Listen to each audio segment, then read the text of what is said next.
নারীর স্বাস্থ্যগত সমস্যার একটি বন্ধ্যাত্ব। নিঃসন্তান দম্পতিদের জন্য আধুনিক চিকিৎসা ইন ভিট্রো ফার্টিলাইজেশন বা আইভিএফ পদ্ধতি পৃথিবীর বহু দেশেই ব্যবহৃত হয়ে আসছে। বাংলাদেশে গুটি কয়েক সরকারি বেসরকারি হাসপাতালে পরীক্ষামূলকভাবে এই পদ্ধতিতে সন্তান জন্মদান হলেও আস্থার সংকটে বিদেশিমুখী হচ্ছেন বেশিরভাগই।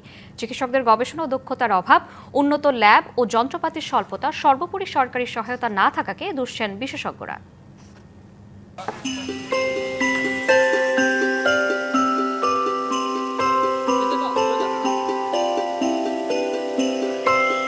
নিঃসন্তান দম্পতিদের জীবন এক নিঃশব্দ যুদ্ধের গল্প।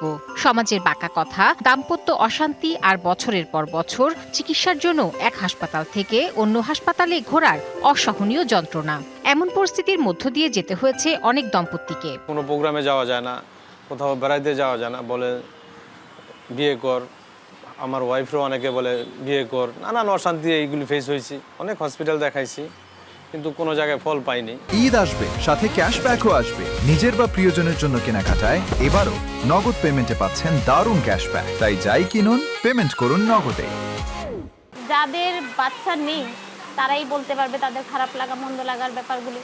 তো সেই জায়গা থেকে আমি বলবো যাদের নেই তারা চেষ্টা করতে পারে। আইভিএফ বা কৃত্রিম প্রজনন পদ্ধতিতে নারীর শরীর থেকে নেওয়া ডিম্বাণু ও পুরুষের শরীর থেকে নেওয়া শুক্রাণুর মিলন ঘটিয়ে ভ্রূণ তৈরি করা হয়, যা পরবর্তীতে নারীর জরায়ুতে স্থাপিত হয়। বর্তমানে এ পদ্ধতিতে সন্তান ধারণ করেছেন বাংলাদেশের অনেক দম্পতি। তবে সিংহভাগই চিকিৎসা নিয়েছেন পার্শ্ববর্তী দেশ ভারতে। 2016 সালে আমরা প্রথম ট্রিটমেন্ট শুরু করি বাংলাদেশের কোনো একটা সেন্টারে।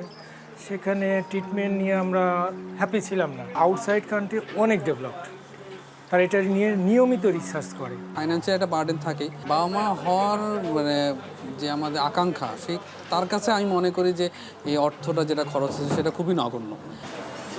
বাংলাদেশিদের বন্ধ্যাত্বের ক্ষেত্রে অ্যান্ডোমেট্রিওসিস বা জরায়ু সংক্রান্ত সমস্যাই বেশি থাকে। প্রতি মাসে আমাদের সেন্টারে যত রোগী আসে তাদের মধ্যে শতকরা 50% বাংলাদেশি রোগী। এছাড়া দক্ষিণ এশিয়ার অন্যান্য দেশ এবং মধ্যপ্রাচ্য থেকেও রোগীরা আইভিএফ করতে আসে। দেশে 2 যুগের বেশি আগে আইভিএফ চিকিৎসা চালু হলেও সরকারি ব্যবস্থাপনায় পরিধি বাড়ানোর কোনো উদ্যোগ নেওয়া হয়নি। কোনো উপায় না পেয়ে বেসরকারি হাসপাতালে ব্যয়বহুল এই সেবা নিতে গিয়ে নিঃস্ব হচ্ছেন অনেকে।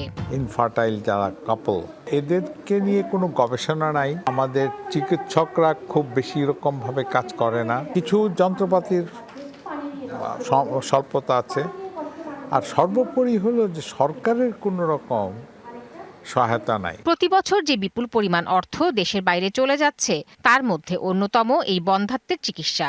এজন্য সরকারের উদ্যোগ প্রয়োজন বলে মনে করেন এই বিশেষজ্ঞ। ওইখানে কিন্তু প্রচুর টাকা পয়সা খরচ করে। Tahsina Jesi, DBC news, Dhaka.